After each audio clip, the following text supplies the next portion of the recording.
This is the Lone Creator YouTube. We hope this video helps. You start by selecting the exact cells, column, or range you will change. This matters because formats apply where you click.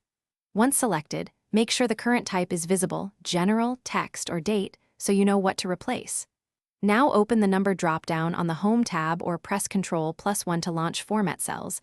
This is your central control panel. From here you can choose built-in categories. You will pick one that fits your data and needs. You now decide how numbers should behave. Pick number for raw values, currency for money with a dollar symbol, percentage for percent display, or date for calendar values. Once chosen, tweak decimals, thousand separators, and negative formats so values read clearly. If built-ins fall short, go to Custom and type format codes such as 0. 00 for 2 decimals or mm/dd/yi for dates. This gives precise control. Remember why. Consistent formats prevent calculation errors and improve readability. You finish by clicking OK, then verify a few representative cells and any totals. Make sure formulas update and numbers sort correctly.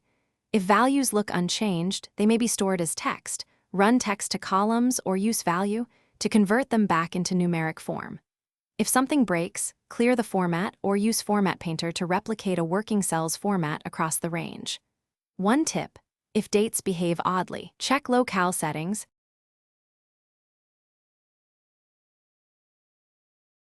Thanks for watching. Consider subscribing if we helped you.